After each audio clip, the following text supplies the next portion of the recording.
Hoy cumple 100 años de edad el expresidente Luis Echeverría Álvarez. Pues ningún expresidente de la República había llegado a esa edad. El que le sigue a Luis Echeverría, pues fue aquel presidente que duró 45 minutos en el poder, luego del golpe de Estado de Victoriano Huerta en la decena trágica. Me refiero a Pedro Lascurain, llegó a 96 años, pero bueno, 100 años ninguno. Y vamos a hablar sobre pues este legado bueno, no legado porque el presidente Echeverría, como digo, ha llegado a los 100 años de edad y bueno, pues todavía habrá cosas que puedan escribirse sobre él, pero sí sobre lo que dejó su mandato y su paso por la política nacional con nuestro compañero y amigo José Elías Romero Apis, colaborador de este espacio y articulista del periódico Excelsior. ¿Cómo estás, Pepe? Muy bien, Pascal, me da mucho gusto saludarte en este día que efectivamente llama la atención que un expresidente llegue a una edad tan larga, tan longeva en nuestra política nacional. Pues sí, el presidente Echeverría le ha sobrevivido a prácticamente todos los miembros, todos los que fueron miembros de su gabinete, salvo 4. La verdad, bueno, 100 años siempre es una cosa impresionante para una empresa, para una persona, pero bueno, en el caso de un expresidente de la República llama mucho la atención. Sí, cómo no, desde luego que sí. Es impresionante una edad ya tan avanzada. Bueno, pues, ¿qué destacarías tú de su periodo de gobierno 1970-1976? Yo creo que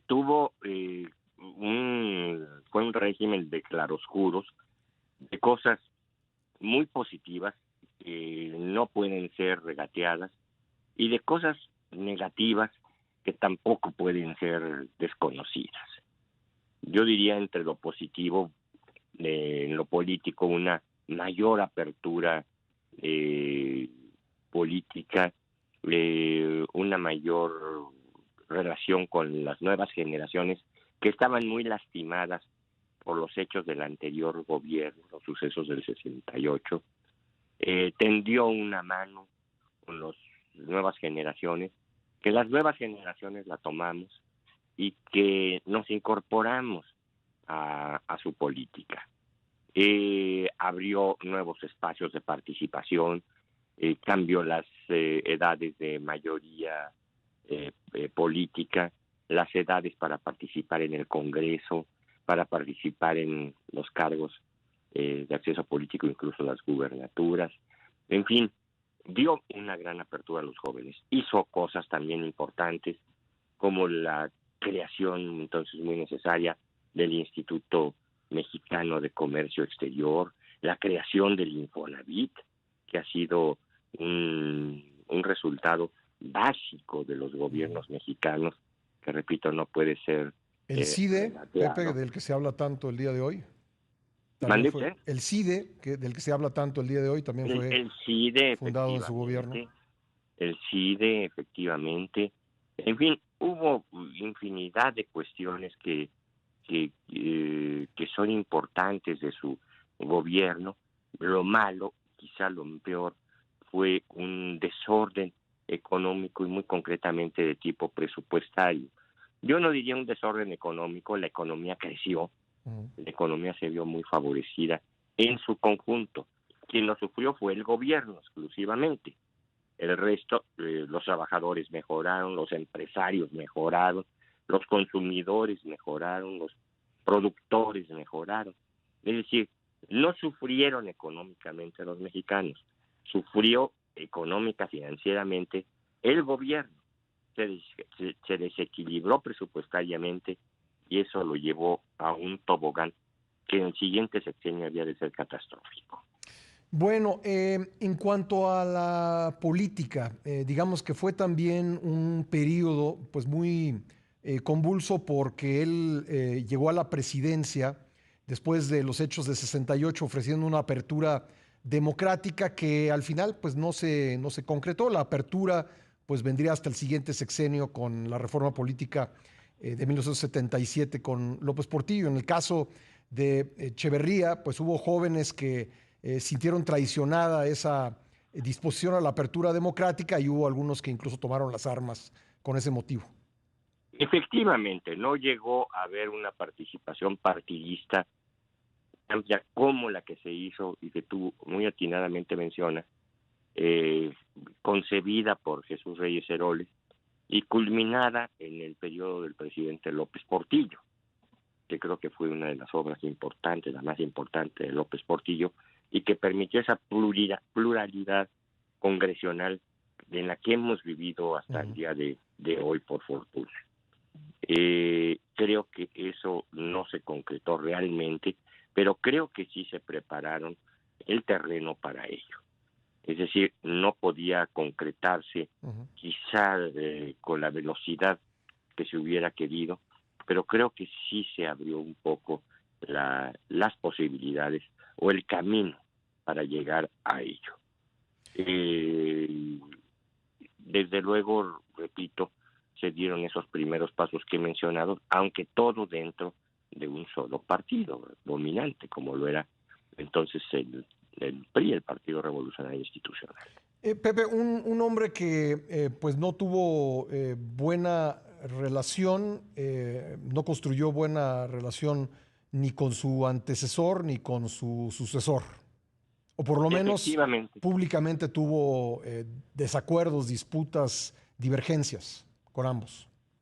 Con ambos, efectivamente, es decir, tuvo disputas tanto con el presidente Díaz Ordaz, con quien terminó incluso muy bruscamente, aún en plena campaña, ni siquiera cuando asumió el poder, y tuvo problemas con el presidente López Portillo, quien fue el presidente López Portillo quien agredió a muchos echeverristas desde el principio de su gobierno. Incluso encarceló a funcionarios importantes como el entonces ex secretario de Comunicaciones, el entonces exsecretario de la Reforma Agraria y algunos otros de otro nivel. En lo internacional creo que digamos hay mucho que escribir, que comentar sobre el sexenio del presidente Echeverría, un hombre que viajó pues mucho al extranjero, que tuvo una participación internacional importante, digamos, su política exterior, más allá habrá quien la juzgue como buena o mala, pero sin duda fue una muy importante presencia de México en el exterior durante ese periodo de gobierno. Sí, desde luego hubo una gran presencia, sobre todo orientada a alguna idea que él tenía de propiciar la existencia de una carta compromiso, de un pronunciamiento de la ONU, la Carta de Derechos Económicos de los Estados, derechos y deberes económicos de los Estados, que no era algo más que el planteamiento que hemos oído durante décadas de que los estados más pudientes se comprometan con los estados más pobres, ¿verdad? Que resulta un poco extraño en un país que es la 12ª o 14ª economía del planeta y que pues de alguna manera, como quiera que sea, pertenecemos a los ricos y a ver cuánto vamos a darle a los pobres, ¿verdad? Ese es el planteamiento que ahora nos surge, pero siempre se ha planteado como que nosotros somos de los pobres y que habría que ver en qué cooperan con nosotros los ricos, pero en realidad pues nosotros somos de los 12 o 14 ricos en un mundo en el que hay otros 180 más pobres que nosotros. Pepe, tú ya lo mencionabas, el endeudamiento, la crisis económica, la devaluación y en medio de todo esto una frase que pues es polémica al día de hoy contra lo que venía sucediendo en sexenios anteriores en que pues el presidente pues procuraba no meterse demasiado en el manejo de la economía. Bueno, él sostuvo que la economía nacional se manejaba desde los pinos. Efectivamente, el sistema de solidez institucional mexicano del siglo XX se fundamentaba en 4 pilares básicos de seguridad. Y una de ellas era la seguridad económica, encargada al binomio formado por la Secretaría de Hacienda y el Banco de México, lo cual implicaba que los presidentes o los demás políticos no se metieran con esas dependencias.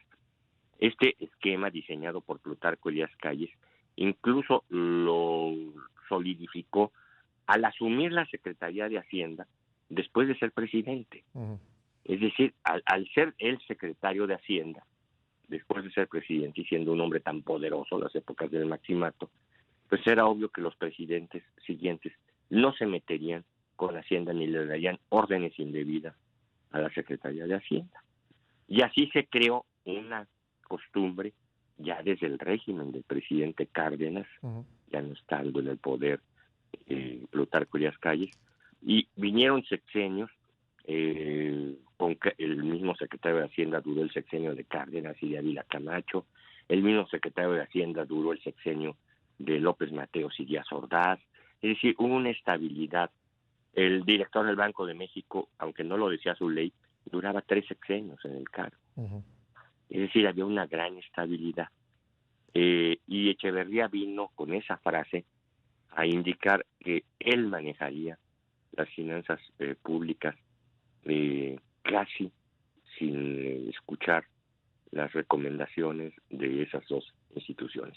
El resultado pues fue, repito, catastrófico, tan catastrófico que lo que estamos viviendo en estos momentos, Pascal, y afortunadamente los jóvenes de menos de 40 años Ujú. no tienen memoria de eso, ni queremos que la tengan, pero lo que vivimos en los años 80 fue una verdadera pesadilla. Como Pepe, también, resultado, sí, perdóname, te interrumpí. como resultado de Sí. lo que comenzó con el presidente Echeverría, Ujú. lamentablemente. Que se ha dado en llamar la docena trágica, los dos sexenios, el de Echeverría y su sucesor, José López Exactamente, Portillo. pero pavoroso, pavoroso, es decir, no, los que tenemos edad, los que ya lo Ujú. sufríamos, los que ya teníamos una familia a nuestro cargo, etcétera, no queremos ni recordarlo. Pepe, otra cosa que caracteriza ese sexenio, pues fue, digamos, una intolerancia a la crítica y bueno, pues esta sintetizada en el golpe contra el periódico Excelsior en julio de 1976.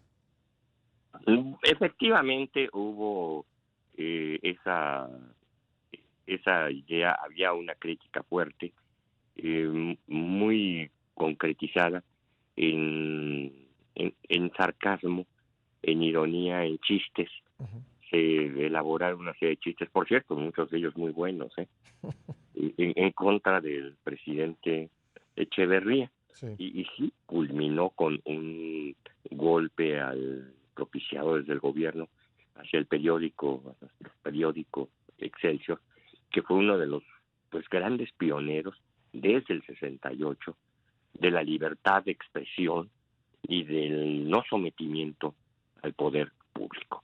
Y eso fue enojando primero al presidente Díaz Ordaz y más tarde al presidente Luis Echeverría. Pero eso queda como una de las timbres de gloria de Excelsior, el periódico de la vida nacional, que realmente siempre ha hecho honor a su nombre de periódico de la vida nacional. Pepe, con él se cerró una etapa de varios sexenios consecutivos en el que el candidato del partido hegemónico pues salía de la Secretaría de Gobernación y con él se terminó esa etapa de varios sexenios consecutivos. Sí, efectivamente, ya después de él, solamente que yo recuerdo hasta el caso de Francisco Labastida, Ujú. el candidato del Partido Revolución Institucional, no saldría de la Secretaría de Gobernación. Es decir, ya ni López Portillo, ni Miguel de la Madrid, ni Carlos Salinas, ni Ernesto Cedillo Ujú. saldrían de Gobernación, solo Francisco Labastida. Y posteriormente los candidatos que fueron Roberto Madrazo, eh, Enrique Peña y José Antonio Meade salieron de otros lugares. Bueno, y ligo esto con el texto el tercer capítulo de la serie Poder y Deseo sobre la sucesión presidencial que se publica esta mañana en la edición de Excelsior con tu firma y la mía. ¿Algún comentario? Pues aprovecho para darles las gracias a los lectores, porque en estas primeras horas de circulación ha habido una respuesta no solo muy copioso, sino además muy generosa para ti, para mí, modestamente, de este tercer capítulo de la serie que mensualmente estamos publicando en Excelsior y que le ha gustado mucho, le ha interesado mucho al público. Ya están solicitando que cuando termine la serie, que lo sabremos cuando termine la serie, lo compilemos en algún libro para que lo Pues a ver puedan si hay conservar algún en tus editor por ahí bibliotecas. interesado, ¿no? Desde luego que sí. Oye, rápidamente, nos queda un minuto, pero cuéntale a la audiencia, el tema son los llamados caballos negros, los que nadie esperaba que fueran a llegar a la presidencia y sin embargo ahí llegaron. Y que curiosamente ha sido una gran mayoría, Pascal. La mayoría, Es sí. decir, el 80%, tanto en México como en Estados Unidos, que son los dos países que tomamos tú y yo en cuenta Sí. en este aspecto, en 100 años, el 80% han sido personajes que no esperaba la mayoría Sí. de la opinión pública de ambos países que pudieran llegar a la presidencia. Entre ellos el mencionado José López Portillo, que pues ni siquiera fue la toma de posesión de Luis Echeverría. No estuvo ni invitado, ni pudo entrar. Bueno, En fin, pues así sucede. las vicisitudes de la historia. Ahí les contamos esto en el tercer capítulo de esta serie Poder y Deseo. Gracias, Pepe, un gran abrazo. Muchas gracias, abrazo muy fuerte para ti y muchas gracias a todos nuestros lectores y escuchas. Gracias.